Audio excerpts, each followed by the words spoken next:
Yo, what's up mga tropa peeps? Magandang gabi po sa inyong lahat. At eto po meron po tayong napansin dito po sa mga tagapagtanggol ni Sara Duterte sa impeachment court. Parang napaka one-sided naman, 'di ba? Sobrang one-sided. Bakit? Eto, sinita po ng abogado nitong si Sara Duterte, nitong si Bangag, na Sara ang post ni Ligutan. Ito po 'yon, oh. And this was posted at 11:29 a.m. by one of the private prosecutors, Attorney Amando Virgil Ligutan, posting that a principal or lawyers and law students know by heart misleading questions are not allowed even in cross-examination. Now, this was posted and picked up by Inquirer.net at 11:29 a.m. today. And I surmise that this has something to do with the exchange between the private prosecutor, Attorney Kapunan, and the defense counsel, Attorney Ferrer, on the matter of the cross-examination question that Attorney Ferrer asked the prosecution's witness. And I have here a transcript because I find it troubling that the private prosecutor would do this in the middle of a courtroom hearing. Because as far as I'm concerned, impeachment court is also a court of decorum. And the rules on impeachment under Rule 18 actually prohibits participants, especially lawyers, from commenting about the merits of the case. Now, one may argue that this isn't about the merits of the case, that he probably was just commenting about what ought or ought not to do in a cross-examination, but we're not naive. What the private prosecutor is talking about, he's here. He can explain it.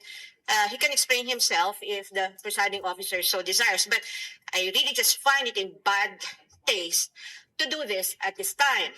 And I think it is inappropriate to do that to a fellow member of the bar, because even as we sit on the opposing side of this hall, we remain to be both members of the bar, and as officers of the court, we owe each other respect, politeness, or even kindness. And it doesn't take one to be a lawyer to know that the first thing that our parents teach us to do is humility. Iyon. Yan ang sinabi nitong si Attorney Siso na tagapagtanggol ni Bangag Sara Duterte. Tingin ko piko na po itong si Bangag Sara Duterte dito kay Ligutan. Siguro nakita ni Bangag itong post ni Attorney Ligutan. Tapos ayun, nanggigil. Kaya lang ito nga po ang masaklap. Nag-post si Attorney Ligutan nang wala namang kinalaman sa merit ng kaso ni Sara Duterte. Walang kinalaman walang kinalaman yung post na yon. Hindi po ito patungkol doon sa doon po sa merit ng kaso o patungkol sa kaso ni Sara. Wala po kahit ano pong kumbaga wala talagang koneksyon.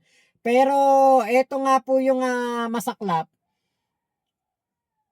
Noong nag-post si Pia Cayetano ng katarantaduhan na video, katarantaduhan na post patungkol po dito kay Shell Jokno. Bakit hindi sinita to ng defense ni Sara Duterte? Kasi pabor nga naman kay Sara Duterte yon.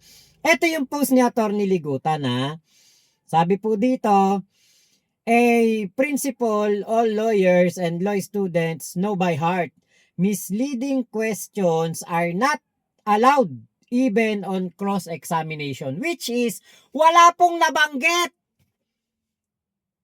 na may kinalaman sa kaso ni Sara Duterte, sa impeachment. Wala po. Kumbaga tinukoy lang nitong si Attorney Ligutan yung patungkol doon sa pinaliwanag lang niya yung rules doon sa patungkol sa misleading questions. Kaya nga po, ito ang sabi ni Attorney Ligutan, no? Attorney Virgil, just your reaction to the manifestation of the Defense Council about your post on social media, please. So, right, supposedly, no? What I posted was, it was a statement of what the law says, eh. Oh. That's what I posted. So, kung whatever reaction ng defense, sa kanila na yun.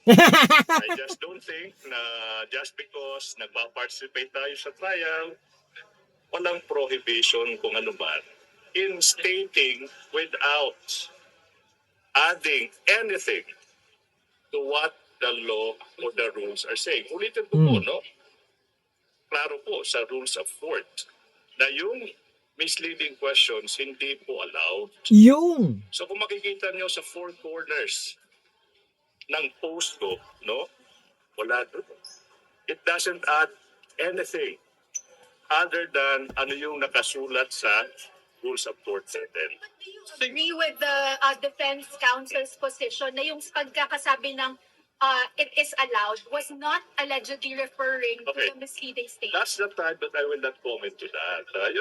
I think I am wise enough to know if ever I am about to cross the line. So, I will ulitin ko, no? Yung four corners ng post ko, it is a statement na alam ng lahat ng law student saka lahat ng abogado. Hindi Yun. po pwede yung misleading questions kahit saan, kahit kailan, pagbalik-balik na rin man yung isang hukuman. Hindi po pwede yung misleading questions. Now, kung yung depensa po magre-reklamo, with all the respect po, kung babasahin doon, I am asking you, did I mention a name? Wala. Did I mention what case? Wala. Zero. Nothing. Nada. So yung reaction, if they felt alluded to, sa kanila na po yun. Yun. Sir, but you believe your comment was not done in bad taste? Of course, Dwight, this is the question now. If you post something like due process is found in the Constitution, is there anything illegal to that? Just because nagpa-participate tayo sa trial, hindi po tayo pinagbabawalan to post ano yung sinasabi ng batas. So long as hindi po tayo nagdadagdag ng pangalan, ng value, or even interpretation. I could have understood the problem kung sinabi ko doon, ano yung interpretasyon ko sa batas? I didn't interpret anything. Okay. Yun na yun. Yung time is, I could post that anytime. You know what I mean? I could post that anytime. Ulitin ko po. Klaro po sa rules of court, isang bagay po. Yun po yung tinuturo ko sa aking mga estudyante. So parang sa akin, by just stating ano yung nasa rules of court, ulitin ko, without naming any person, without putting the context or hinting to that I'm alluding to anybody. With all respect po, this is free country. Hindi po bawal mag-post on one thing. Ano yung nakasulat sa batas, ano yung nakasulat sa rules of court. So is the defense overreacting? Diba? Imagine niyo yun para naman diktador yan hindi pa presidente si Sara Duterte, diktador yan abait lalong hindi po talaga pwedeng maging presidente yang si Bangag, si Sara Duterte Bangag. Kasi nga po, imagine niyo, impeachment court. Merong abogado. Bawal mag-post sa social media. Bawal tukuyin ang rules ng korte. Diba?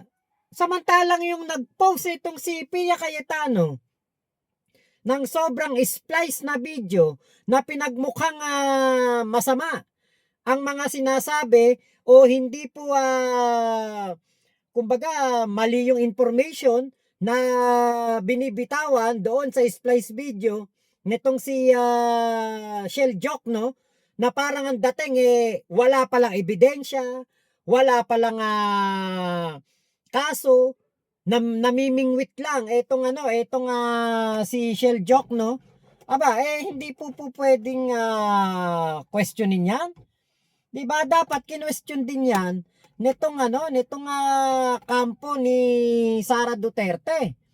'Di ba? Kasi ibig sabihin nun, kino-question nila na mali ang tinukoy nitong splice video na ito. Pero sa halip po, 'di ba? Hindi nila ito kinundena. Yun ang kakundi-kundena. Bakit? Yung post na yon misleading. Yung post na yon, 'di ba, ay gustong manlinlang na para pagmukhain na etong si Shell Jokno ay namimingwit, o ang prosecution ay namimingwit ng kaso.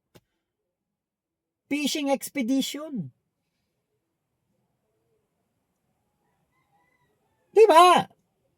Parang double standard bangag Sara Duterte. Parang pikon na pikon to kay Ligutan. 'Di ba? Kaya nga po, alam nyo, napakagaling talagang abogado nitong si Ligutan. Bakit? Professor din po ito. Kaya hindi po matatawaran ang galing nito. At alam niya kung tama o mali ang isang post. 'Di ba? Kaya kataka-taka na napikon dito si bangag Sara Duterte. Sa nangyayaring proceeding. Okay, I will not answer that question. Sir, but is the defense overreacting in your I opinion? will not answer that question. So, Okay, no. Ganito. what do you make out of the presiding Okay, officer's ganito, no? So, I lack your personal, but my Facebook page is still very much, it's on. That's my Facebook page. So, ulitin ko po, no? That was just a posting of what the rules are saying. Nothing more, nothing less, walang interpretation. So, kung may tinamaan man po, sorry. Hindi niyo pupurahin yung What post. would I? Pupurahin ko ba? I mean, hindi po allowed ang misleading question. Hindi ko yan buburahin kasi yun po yung nakasaad sa ating rules of court. Puti sana kung I name somebody. Puti sana if I said this is regarding this. Even that, no? Kung pwede pang i-argue na there's nothing wrong with that. Basahin nyo yung posts. So in other words, attorney, hindi subject sa'yo. Well, may hindi. Kasi nga, that's your problem. That's your problem. Like what I said, kung pwede ako mag-post anytime, 24-hour a day, I think that is part of my right as a human being to post something na sa tingin ko ano yung nasusulat sa rules of courts. Walang bad faith, walang malice. It's just like saying 1 + 1 = 2. At Diba? that particular time, inside an impeachment case, no misleading question is allowed. Is as true as the sun rising from the east and setting at the west. 1 + 1 = 2. There's nothing illegal about it. Yes! How did you feel that you Ah, were given a chance walang illegal. to decide during the court proceedings earlier? I felt nothing. I don't feel any regrets. I'm not guilty of anything. Even without me explaining, my post will explain itself. Go to my Facebook page, Amando Virgil de Ligutan. Thank you so much. Bato-bato sa langit, ang tamaan, huwag magagalit. Kaya kung nakita mo man yung post na yan, Sara Duterte, huwag kang mapikon. Diba, huwag kang magalit kay Attorney Virgil Ligutan. Hayaan mo siya. Ikaw nga diba, 10 oras ng gabi, nagmumumura ka. Pinagmumura mo si PBBM, si First Lady at ang dating House Speaker Martin Romualdez. Diba, walang masama doon sa sinabi ni Attorney Ligutan. Kaya kung nakita mo man yan, Sara Duterte, kasalanan mo yan, i-unfollow mo si Attorney Ligutan o kaya i-block mo. Para hindi mo makita, bangag, Sara. Naku po, yan kasi ang problema. 'Di ba? Kapag ikaw talaga tinamaan, naku po, talagang sapul ka. Bakit? Ibig sabihin niyan, totoo yung sinabi ni Attorney Ligutan, at masakit. Bakit? Masakit para sa kanila 'yan sa team ni Sara at kay bangag na Sara. Masakit 'yan. Bakit? Biruin nyo, yun lang kanilang buong plano. Puro misleading questions. 30 weeks ng impeachment trial. Puro misleading yan. Hanggang Pasko. Puro misleading questions ang kanilang gagamitin. Tapos, i-emphasize ng isang attorney Ligutan na hindi pwede ang misleading questions. Aba, talagang masisira diskarte ng mga tagapagtanggol ni Bangag Sara Duterte. I-block mo na, BP Sara, block mo na si Attorney Ligutan para hindi ka masaktan.